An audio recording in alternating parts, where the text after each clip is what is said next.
All right, welcome back to the channel. It's your boy Fanon, and in this video, we are going to talk about Gervonta Tank Davis and Terence Crawford and something that Lou DiBella had to say.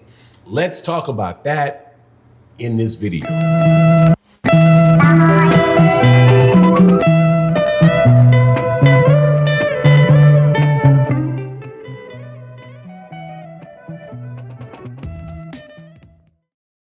All right, welcome back to the channel. It's your boy Fanon, and in this video, we're going to be in the 135-pound division.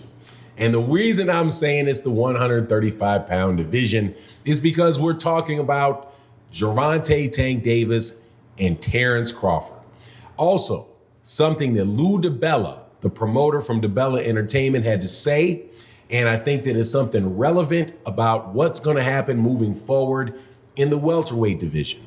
But before I get into that, let me welcome you back to the channel. If you are new to the channel, please accept my invitation to hit that subscribe button, hit that bell icon, excuse me, a voice is hoarse.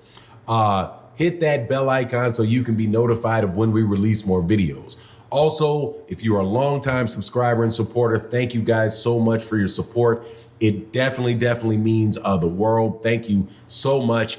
This particular video, I want to go to some of the channels that people actually have boxing channels and say thank you to Jeff Campbell and Upper Echelon for your support in the live streams. Really does mean a lot. Thank you guys so much. And thank you to everybody that supports in that super chat and that Cash App and the super thanks, which you can see in the lower right-hand corner with the heart and the dollar sign, which is how you support content creators like myself in making the content that you like. So let's get into this. All right, so Gervonta Davis just did a record-setting gate in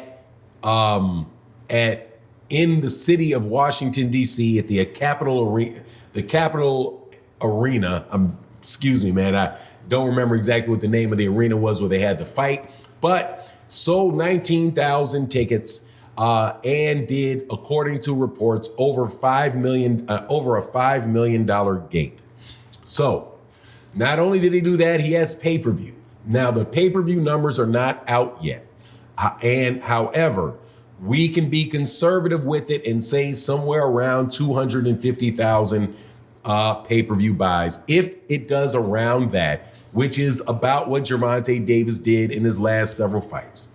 Then you're looking at a guy that put on somewhere around a $25 million fight in DC against a guy named Hector Garcia that nobody outside of really hardcore boxing fans even knew. So what you have with Gervonta Davis is you have one of the biggest draws in boxing, along with Errol Spence Jr., Errol Spence Jr., Deontay Wilder, if he gets, a good fight after he gets a couple fights on his belt, probably Deontay Wilder, if he can bounce back from that Tyson Fury stuff. And then you have the guy that probably sits above them all, which is Canelo Alvarez. But taking Canelo Alvarez out of the equation, the only guys in American boxing that in the United States of America, they can do what Gervonta Tank Davis did is Deontay Wilder and Errol Spence Jr. Note the name that was not mentioned in that. That is Terence Bud Crawford. Now, what did Lou DiBella say? Lou DiBella said very bluntly that Terence Crawford, and when we talk about getting these big fights made with Terence Crawford, which is the Errol Spence Jr. fight, obviously, and all the stuff going on with that, and whether or not we'll be able to see that fight coming up next, or whether we'll be able to see that at all. A lot of that hinges on what the value is that Terence Crawford has for himself. Now, if you look at Errol Spence Jr. and you look at Gervonta Tank Davis and assume for a second that Gervonta Tank Davis and Errol Spence Jr. are both welterweights, what you would get is Errol Spence Jr. giving somebody what, in a situation where he had to give somebody else, specifically Gervonta Davis, what Terence Crawford is asking for. The only problem is that Terence Crawford does not deserve in a fight what Gervonta Tank Davis would with Errol Spence Jr. Now, there are ways that you can look at the size of a fight and all of that. And if you say, okay, Errol and Terence Crawford are the best welterweights, that's the biggest, and they're both in the top 5 pound for pound on many, many people's lists. That means that Terence Crawford is an integral part of this fight, and he deserves 50-50, or he deserves 60-40 or something like that. That is what, in order for that really to be true, he would have to be doing the numbers that Gervonta Davis is doing. But if you look at just the gate that Gervonta Davis did, just the gate, not talking about the pay-per-view, I'm talking about the gate. The revenue generated from his last fight, which is maybe $1 million gate, probably closer to a $600,000 gate in his last fight. In the pay-per-views that he did, somewhere between $600,000 and $1.2 million in pay-per-view. Go up to $2 million in pay-per-view. The combination of his pay-per-view and Terence Crawford's pay-per-view and his gate is less than 1/2 of just Gervonta Davis's gate without even bringing in pay-per-view.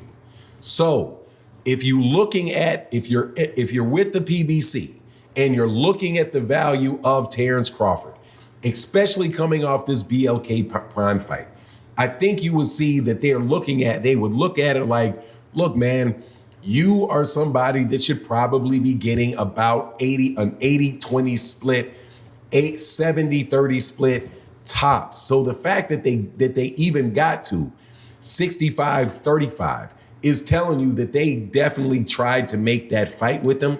And it's going to be very, very interesting to see whether or not they ever get that back that far again, because it is just readily apparent that Terence Crawford is not on that level, especially when you look at what Gervonta Davis did and realize that Gervonta Davis is doing about what Errol Spence Jr. is doing, because Errol is still getting that size of a gate, right, out of Dallas. He'll get that size of a gate out of Dallas, Texas.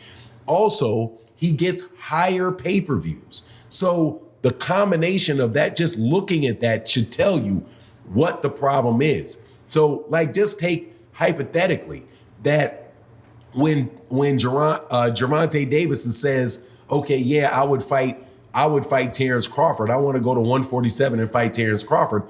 Imagine if that fight is made, and the difficulty that you would have making that fight with Gervonta Davis and Terence Crawford at 147.